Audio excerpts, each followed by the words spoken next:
teman-teman bilang kursi panas Oh. Menteri Perdagangan. Bapak Presiden minta saya 1-2 bulan harus turun minyak goreng, 2 bulan. Hari kedua saya datang ke Bapak Presiden, Pak, nggak 2 bulan, 2 minggu. 2 minggu Jawa Bali harganya 14.000. Kalau nggak Ibu lapor, saya ganti gratis. Tapi Ibu itu tenang. Tapi kalau saya nggak menjelaskan, konsumen gelisah. Kalau konsumen gelisah nggak bisa tenang, itulah sumber masalah. Ya kalau kita memang ada yang salah, kita apa dimarahin kan wajar aja. Jadi memang kita ini harus mikro, kata Bapak Presiden, tahu, turun, dengar, ambil tindakan.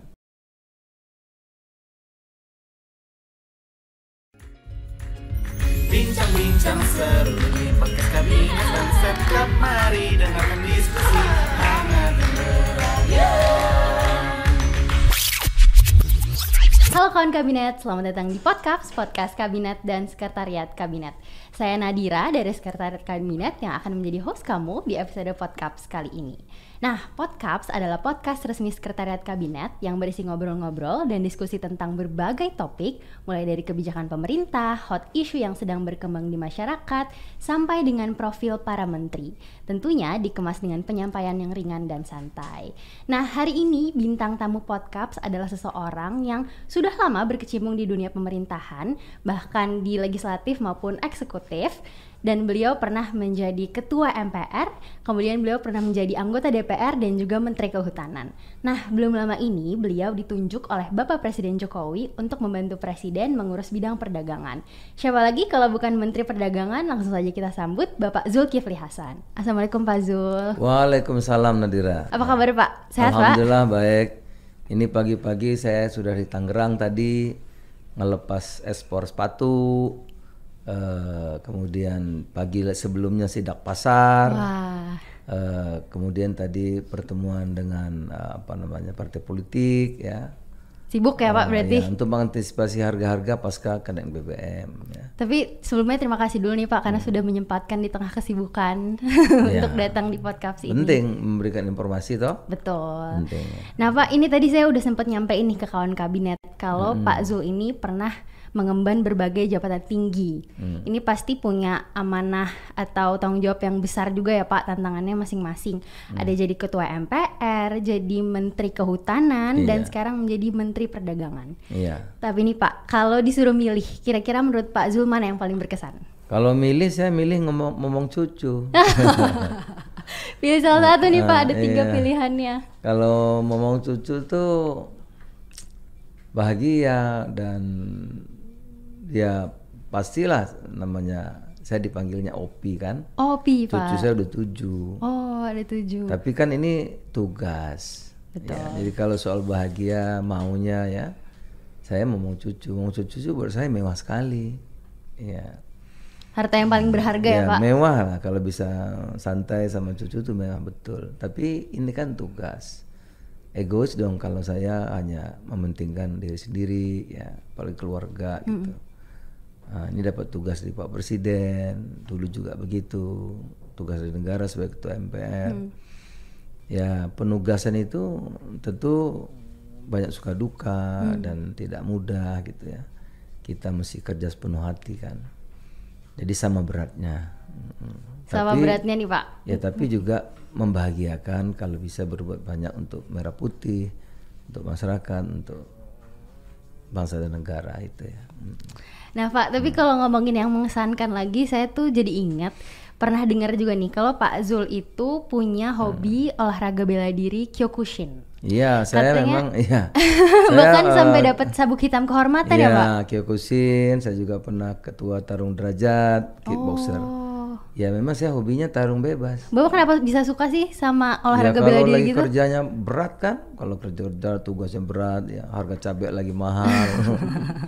Itu minyak nggak turun-turun, tegang, stres gitu, ya kita olahraga tarung bebas. Melepas penat jadinya juga ya jadi Pak. nanti keringatan, ya bisa rileks lagi. Oh, terus bisa. Kalau nggak ada teman saya lari. Oh gitu, jadi Lari saya, ada beberapa olahraga yang hobi gitu ya Pak. Nah ini tapi tadi Bapak udah ngomong yang Bapak hobi gitu, yang Bapak suka.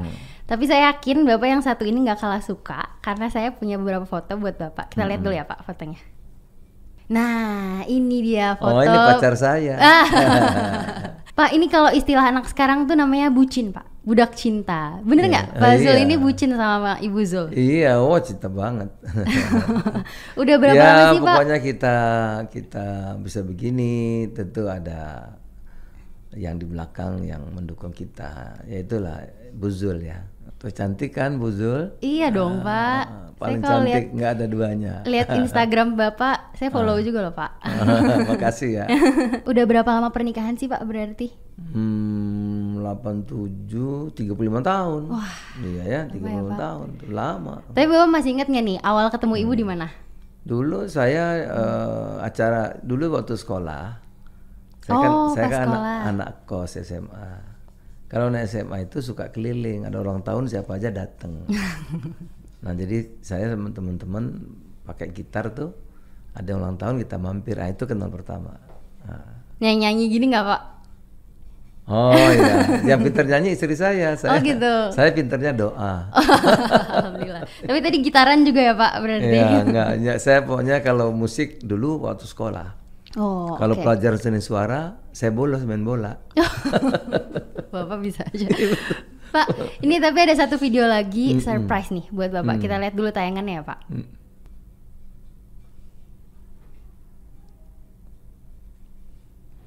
Jadi kesan saya selama hidup dengan Bapak, Bapak seorang yang soleh, penyayang.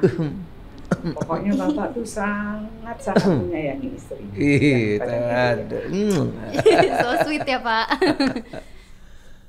Ya, fakta menariknya kan Bapak selalu berpenampilan rapi. Kalau di rumah udah nyari kain sarung itu. Di rumah saya pakai Dan sarung. Bapak itu seorang suami yang penyayang, sayang dengan cucu-cucunya, dekat sekali dengan cucu-cucunya. Dan orangnya tuh Bapak sangat peka. Kalau dia udah sibuk, itu misalnya 1 minggu saya udah bilang, cucu-cucu salam lah sama kamu, langsung dia, aduh aku belum melihat cucuku, langsung biar malam tuh dia pergi, dia tengok satu-satu. Ya. Ya harapan saya Bapak sehat, biar bisa melaksanakan tugas dengan baik, dengan tuntas, ya terutama yang sedang booming ini kan mengenai harga-harga pokok yang ibu-ibu ya termasuk saya lah mengeluhkan. Yang mudah-mudahan ya Bapak dapat menurunkan harga-harga bahan Tuh, pokok. semua ibu-ibu tuh. Termasuk Bu Zul ya Pak. Iya. Aduh. Saya sering tanya, ini harga telur berapa? Segini, harga ini berapa gitu. Saya langsung pasar. Bu Zulnya lebih tahu juga ya Pak Iya. harga-harga. Iya. Aduh tapi tadi reaksi saya pas pertama kali lihat videonya tuh kayak so sweet banget Pak. Iya. Dan pastinya kawan kabinet Kami udah biasa, walaupun saya udah cucu 7, sering jalan berdua. tetap mesra ya Pak, kayak Iya. ABG gitu. Iya. Ya makanya Nggak tadi kalah deh sama ABG juga. Oke, tadi saya bilang kawan kabinet dan pastinya saya juga berharap supaya bisa punya hubungan yang langgeng nih kayak Pak Zul dan Ibu Zul juga. Ya harus begitu. Kalau keluarganya harmonis, kerjaannya beres. Betul Pak.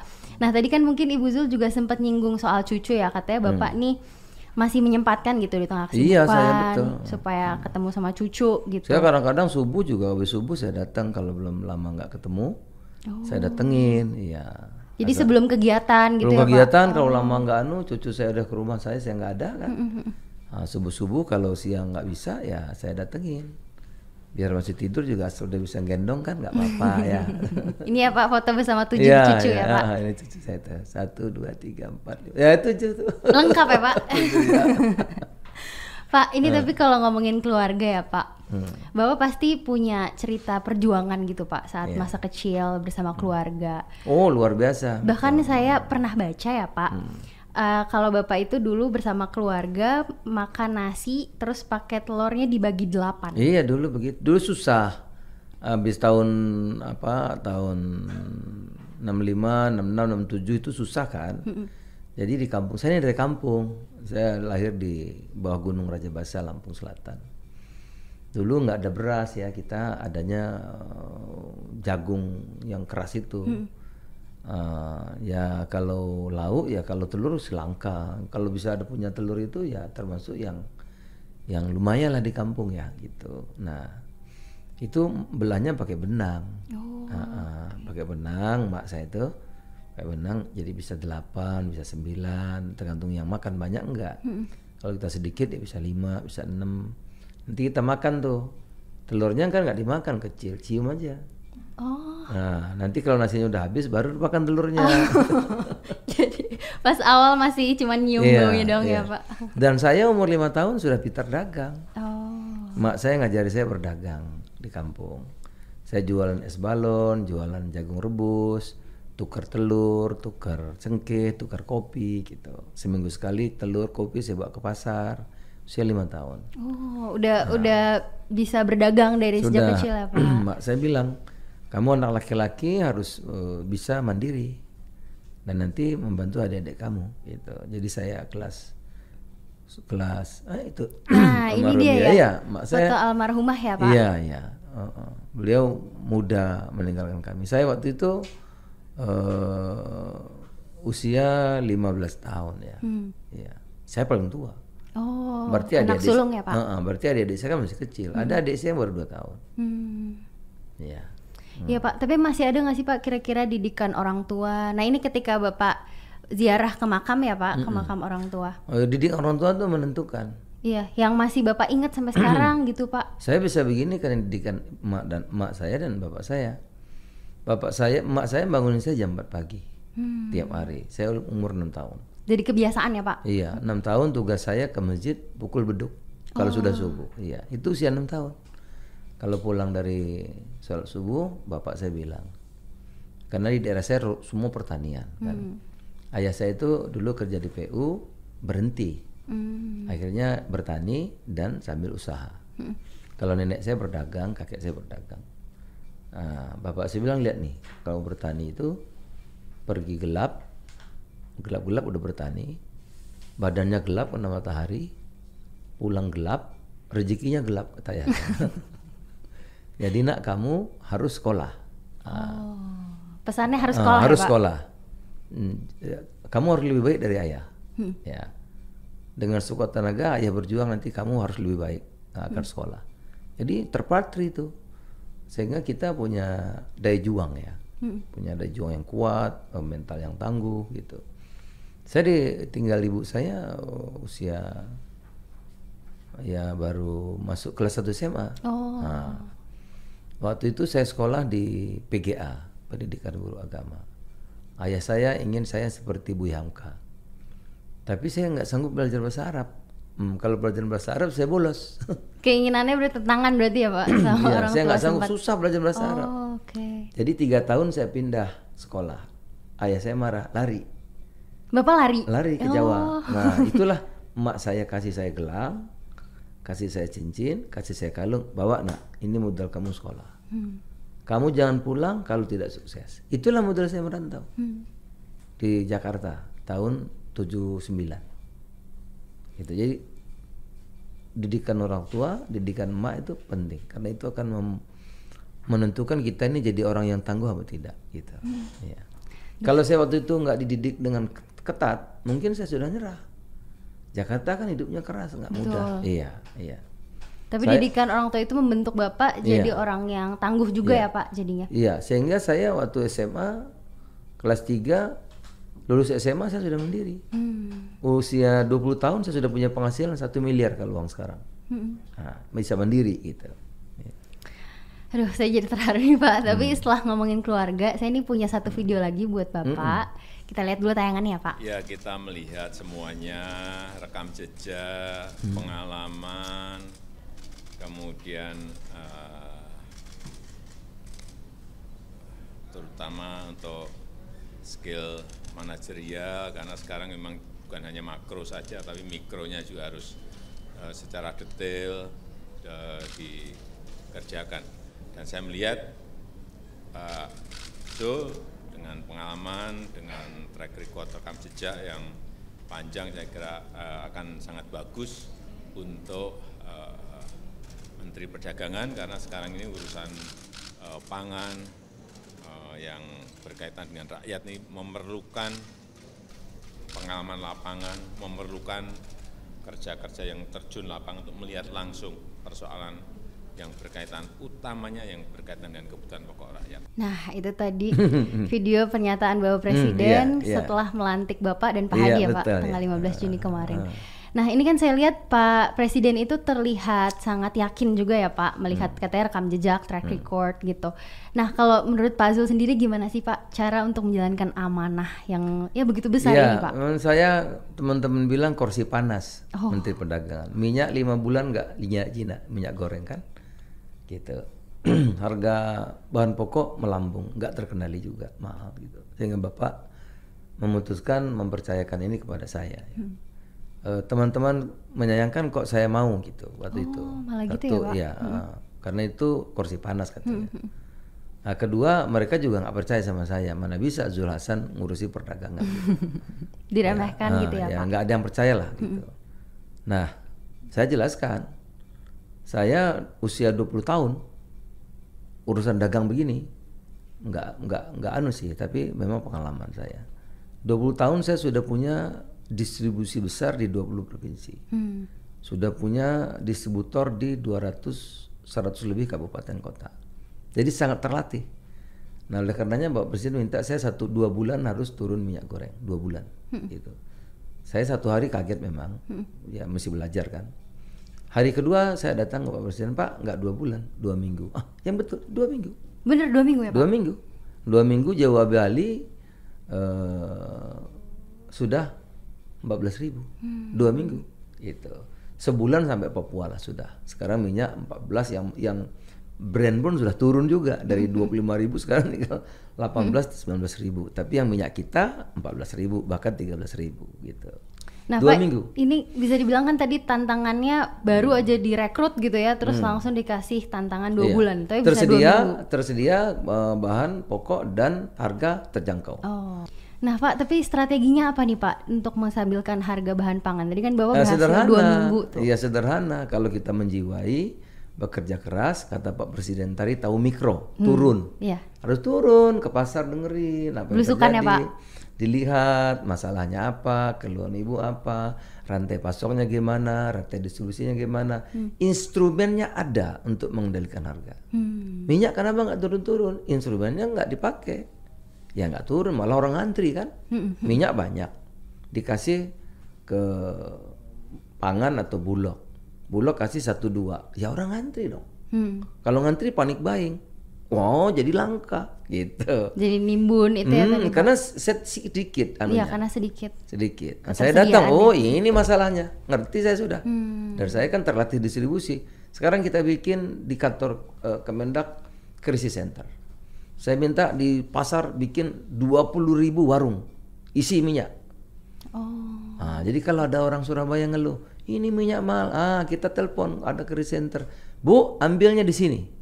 Ibu di mana tinggalnya? Kota Surabaya, pasar ini, warungnya ini, harganya 14.000. Kalau enggak, ibu lapor, saya ganti gratis. Oh, di krisis center itu jadi bisa mengadukan gitu ya Pak? 24 jam. Telepon lagi dari mana? Dari Lampung. Pak, di sini masih 15.000. Ibu ke sini. Kalau harganya di bawah di atas 14.000, saya kasih gratis gitu. 14.000 sudah semua. Tapi berarti ini bisa dibilang kebijakannya efektif nggak Pak? Kalau menurut Pak Zul?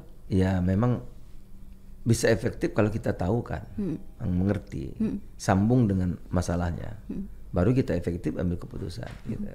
Nah sekarang pasca BBM, kemarin saya nemenin Bapak sholat Jumat di sini. Habis Jumat, Pak Zul sini. Siapa? Gimana harga-harga setelah BBM? Stabil Pak? Sederhana Pak? Kalau nggak mau naik, gimana itu Pak Zul? Bapak udah perintahkan, cuma sekarang lebih efektif saja Pak Bupati Wali Kota. Gimana? Itu Pak, kan Bapak sudah arahkan agar kalau harga naik 5%, subsidi transportasinya. Telur dari Jawa Timur, Blitar ke Jakarta. Kalau harganya mahal, transportnya ganti pemerintah. Harus ada instrumen yang bisa mengendalikan harga itu. Nah, itu yang penting. Dari distribusinya itu juga dikendalikan berarti. Bawang dari mana? Bawang dari Brebes. Kalau mau dikirim Jakarta kan ada ongkosnya. Betul. Nah, kalau dia naik ongkosnya kan selesai. Saya kemarin telur. Itu telur 32.000. Ya kan? Iya. Saya keliling daerah sekarang sudah rata-rata 27.000. Kemarin saya ke Semarang, saya ke pasar 27.000. Di Sumatera 28.000. Saya sempat ngalamin tuh Pak. Aduh, 32 kan? Mahal banget. Nah, Padahal itu makanan pokok ya Pak iya, sehari-hari. Pak, sekarang ini... beras mahal nih. Oh, naik iya, 100 perak. Tapi beras naik 100 perak itu kepada inflasi 3,3%, tinggi. Maka kita udah minta Bulog segera operasi pasar gitu. Jadi memang kita ini harus mikro, kata Bapak Presiden, tahu, turun, dengar, ambil tindakan. Nah, saya ngerjain arahan Pak Presiden aja, beres semua. Itu. Nah Pak, ini mungkin tahun 2022 ini jadi apa ya, mungkin breakthrough juga buat Kementerian Perdagangan. Katanya punya target 1.000 digitalisasi pasar rakyat. Iya, terus itu harus. juga 1 juta pedagang UMKM Iya, yang masuk digitalisasi. ke marketplace Iya, ya Pak. betul, Nah ini marketplace. program ini sebenarnya gimana sih Pak, dan gimana Nah, progresnya? kita kerjasama dengan dengan berbagai macam yang punya platform digital ya. Saya kemarin di Bandung dengan salah satu platform digital itu 10 menit. Podcast begini, jualan langsung. Yang nonton 32.000 cuma 10 menit. Ya, itu dagangannya naiknya, lakunya tuh 300 kali. 300% tuh laku. Jadi kalau pasar sepi, dia bisa jualan 2 macam kan. Satu di pasarnya, kemudian orang pesan gitu. Melalui digital itu tadi Kalau ya digital Pak. iya. Dan itu juga bisa menyambung. Saya kemarin nanam ketela 10 hektar, ya kan? Produksinya banyak. Saya nggak tahu jualnya. Akhirnya jadi ketela kalau nggak dipetik jadi akar lagi, gitu. Begitu sudah rusak, sebulan kemudian saya ketemu supermarket besar. Saya nyari ketela lah. Berapa? 5.000 sekilo. Bayangin saya kemarin 100 ton. Waduh, banyak uangnya itu. Itu. Kemarin hilang begitu. Kenapa? Pasarnya nggak ketemu. Dengan platform digital, petani dan pembeli bisa dekat gitu loh. Jadi memang platform digital itu nggak bisa dihindari. Oleh karena itu pasar-pasar pakai itu sekarang. Dan ibu-ibu juga yang sibuk kan, dia bisa belanja, nggak usah ke pasar juga bisa. Jadi lebih mudah aksesnya ya Pak? Iya, dan sekarang mempermudah akses sehingga semua bisa produktif dan efisien. Bisa kerja tapi masak jalan. Nah, itu dia. Itu yang paling penting Pak, perut juga kenyang ya Pak. Nah, dan kita ngembangkan warung-warung itu ya agar juga berkembang gitu. Nah Pak, sebagai politisi sudah dibilang senior ya Pak? Ya senior sekarang, saya termasuk yang senior ya. Sudah berkecimpung di dunia politik cukup lama. Pasti Bapak sudah menerima berbagai kritik, menanggapi berbagai kritik gitu. Terus padahal kritik dan demokrasi itu kan sebenarnya dua sisi mata uang yang tidak bisa dipisahkan gitu Pak. Iya. Nah, gimana cara Pak Zul untuk menanggapi kritikan-kritikan tersebut? Ya kita jelaskan, gini, Pak Presiden mengatakan kenapa itu bisa tenang begitu Pak Zul? Ditanya beliau. Ya Pak, kita jangan saya menteri Bapak, saya tidak mau tidak bertanggung jawab. Jadi waktu harga cabai mahal, saya hadapi. Nah, saya datangi ibu-ibunya, Bu, ini cabai mahal sekarang. Tolong Ibu, kemarin petani cabai rugi 2 tahun. 2 tahun rugi Bu, gitu. Sekarang baru untung sebulan. Bulan depan cabai merah Bu. Oh sebulan Pak mahalnya. Iya sebulan aja. Bulan depan sudah murah gitu. Alhamdulillah sebulan murah betulan gitu. Alhamdulillah Pak. Tapi ibu itu tenang. Tapi kalau saya nggak menjelaskan, saya nggak mau tahu. Wah ini cabai kan bukan urusan saya ngumpet aja gitu. Konsumen gelisah. Kalau konsumen gelisah nggak bisa tenang, itulah sumber masalah. Tapi kalau kita datang, kita jelasin, kita ini, dia jadi tenang gitu. Saya waktu Pak Presiden perintahkan itu ngamuk petani-petani sawit. Harga 100 perak. Bisa Yang dibakar. pas harganya turun itu ya Iya, Pak? bisa dibakar kebunnya. Gitu. Saya datang. Di mana-mana saya panggil media TV. Saya panggil. Sabar, 2 minggu lagi harga TBS akan jadi sekian. 2 minggu lagi akan jadi sekian. Ya kan, akhir bulan akan jadi sekian. Sabar sedikit lagi, orang tenang, tunggu. 2 minggu, iya naik, betul naik. 2 minggu, naik betul, orang tenang gitu. Jadi kita harus jelaskan kepada publik itu. Serumit apapun, sesulit apapun, jelaskan yang kita hadapi. Itu penting gitu. Jadi pendekatannya tadi melalui ya penjelasan. Dijelaskan, gitu ya, kita Pak, nggak ke boleh masyarakat. menemui orang yang sedang marah, menjelaskan kepada orang yang sedang marah, itu separuh selesai udah. Tapi kalau kita menghindar, tambah marahnya 2 kali. Bener tuh Pak. Gitu Pak, tapi kira-kira. pernah down nggak ngadepin kritikan gitu?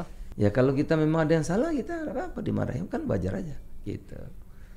Jadi kritik, protes itu kalau menurut saya bagian dari Demokrasi tugas. tadi itu ya, Pak, bagian juga. dari tugas kita. Oh Gitu. iya. Pak, ini sebentar lagi 2024 nih, kita bakal menghadapi pemilu. Iya. Dan setahu saya nanti pemilu di tahun 2024 bakal didominasi oleh pemilih milenial Iya, dan memang. juga generasi Z. 60 tuh Iya. persen. Nah, Iya. itu Bapak benar Iya. meningkatnya sampai 60% ya, Pak, Iya, nanti pemilihnya. iya. Nah, tapi kan banyak nih generasi ya, mungkin termasuk saya juga, Pak. Kadang tuh kayak nggak terlalu aware gitu, Pak, sama politik. Padahal kan Iya, ini penting. malah nggak suka kok ya. Padahal penting untuk masa depan ya, Pak. Iya, penting banget. Nah, gimana sih menurut Pak Zul caranya untuk mengencourage anak muda gitu supaya ya paling nggak lebih aware gitu, Pak, sama dunia politik? Ya harus masuk kepada dunia mereka. Makanya kemarin saya bikin kampanye mengenai lingkungan. Karena kalau kampanye partai, anak muda mana mau? Ini Nggak partai. tertarik ya, Pak? Oh, partai nggak ada yang beres lah, sudah nggak tertarik. Jadi kita mengenai climate change, lingkungan. Saya temanya birukan langit Indonesia. Tahu yang saya undang siapa? Siapa tuh, Pak? K-pop. Oh. Ya? Ramai datang. Yang datang puluhan ribu, 20.000 orang datang di Istora tuh. Jadi pakai pendekatan yang kekinian gitu ya, Pak? Ya buat sesuai mendekati dengan anak mereka muda. dunianya. Ya. Saya K-pop bingung apa ini musik. Saya tahunya kan Bruri kan, ya Bob Bruri Tutu Maranti Poli kayak Pak, iya. gitu. Ini K-pop yang gini-gini saya kan nggak gitu. Tapi anak muda kan kalau dikasih Bruri nggak ngerti dia. Ya sudah kita ikut yang dunia mereka. Tapi kita punya message, message mengenai climate change, mengenai keberagaman, mengenai penghormatan kepada hak-hak manusia, keberagaman, kemanusiaan, lingkungan yang bersih itu baik buat kita, baik buat dia, baik buat semuanya, gitu-gitu ya. Ada pesan semoga yang tersampaikan juga ya, Pak, ke masyarakat. Iya, betul. Nah, Pak, ini tadi Bapak juga udah sempat ngomong nih, katanya anak muda bahkan mungkin cenderung nggak suka gitu sama politik. Tapi saya lihat memang concernnya ini anak muda banyak yang nggak percaya gitu, Pak, sama tokoh politik. Nah, gimana tuh, Pak, caranya untuk earning trust-nya anak muda lagi? Iya, memang sekali lagi ya, menurut survei kan, survei ini kan saintifik ya. Saintifik artinya memang anak muda ini nggak suka, apalagi ngomong partai gitu ya, modelnya sama aja gitu. Oleh karena itu kita punya secara gitu. Dan sekarang kan media mainstream itu kan menjadi aja semacam vitamin kan. Semua sekarang geraknya medsos gitu. Medsos itu orang nggak mau ngomong kayak saya begini panjang-panjang dan yang mau. Ya paling sekelebat aja kan, ya 20 detik, 30 detik. Yang ringan-ringan ya kan. Nah juga anak-anak muda suka sekarang, saya bersyukur ya anak muda kita itu punya talenta dan betul. SDM-nya tuh hebat-hebat. Dan saya bangga itu mereka sekarang local pride, suka. Sama produk lokal gitu bangga ya, Pak? Bangga sekarang, itu yang membagikan saya.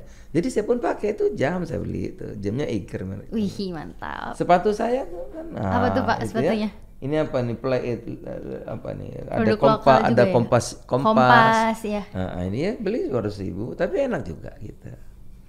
Sudah berkualitas juga sudah, produk-produk dan saya lokal, lagi sekarang saya lagi dukung Jakarta Muslim Fashion Week. Saya ingin pakaian muslim kita itu, modas kita itu yang muslim ini bisa mendunia gitu ya.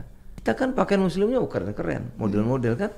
Ada etnik Padang, ada Lampung dengan tapisnya, ada Jawa dengan batiknya. Wah, keren deh. Beragam banget ya, Pak. Beragam. Nah, kemarin saya memberikan sambutan, ada namanya satu produk kelambi yang akan ikut London Fashion Week. Nah, keren kan? Nah, iya. Ada Wearing satu lagi itu ya, Pak? Iya, ada satu lagi yang saya datangi kemarin, si Erigo itu ikut New York Fashion Week. Wah, keren, anak-anak muda. Berangkat ke New York anak gitu, muda Pak? semua tuh. Keren sih, Pak. Umurnya nggak sampai 30 tahun. Bayangin tuh, desainer kita tuh saya panggil di perdagangan, coba pakai, waduh keren. Nah itu nanti kita akan bawa ke Dubai, UAE, kita buka pasar sekarang. Saya sudah ratifikasi perjanjian dengan ASEAN, dengan Tiongkok, dengan Korea Selatan, dengan Jepang. Jadi nanti kita ke Korea, Jepang, ke Eropa, lagi saya urus ini Comprehensive Economic Partnership Agreement, agar kita nggak bayar pajak, sehingga nanti mereka bisa masuk. Kita juga buka pasar baru. Afrika tuh 1 miliar orangnya, uangnya ada sekarang, bisa belanja. Jadi Afrika, nanti Timur Tengah ya, Timur Tengah memang ada yang ribut, tapi banyak juga yang uangnya banyak, minyak mahal sekarang. minyak mahal kan dia berduit gitu ya. Ada Arab Saudi, banyak tuh lah. Ya kita kerjasama dengan UAE, hubnya nanti bebas pajak. Nah, dari UAE nanti bisa ke Afrika, Eropa Timur, Asia Tengah, Arab Saudi dan lain-lain. Jadi saatnya Indonesia menyerbu pasar internasional. Menyerbu pasar internasional supaya lebih kenal produk-produknya ya Pak. Enggak, kita harus jadi negara maju nanti 2045. Kita bisa maju kalau kita menguasai dunia kan. Nah itu. Terima kasih banyak Pak Zul atas menyediakan waktu hari ini, sudah menyempatkan dan juga obrolan serunya terutama bagian bucinnya tadi Pak. Oh iya, kasih. Terima kasih banyak Pak Zul. Saya memang termasuk ISIS. Apa tuh Pak? ISIS, nggak tahu ISIS masa sih? Ikatan suami istri satu. Bisa ya Pak Zul. Makasih Pak Zul. Nah kawan kabinet, saya belajar dari Pak Zul hari ini kalau kerja keras itu akan membuahkan hasil. Makanya perjuangan itu nggak ada yang sia-sia. Nah buat kawan kabinet, kalau misalnya kamu punya ide atau saran, mau topik apa atau bintang tamu siapa di podcast episode selanjutnya, boleh langsung aja tulis di kolom komentar di bawah ini ya. Dan jangan lupa juga untuk subscribe, like, dan share YouTube channelnya Sekretariat Kabinet dan dengerin bincang-bincang ini melalui platform Spotify. Tunggu episode podcast selanjutnya. Nadira pamit dulu. Bye kawan kabinet. Oke. Bincang-bincang seru di podcast kabinet dan Setkap, mari dengarkan diskusi hangat dan berat.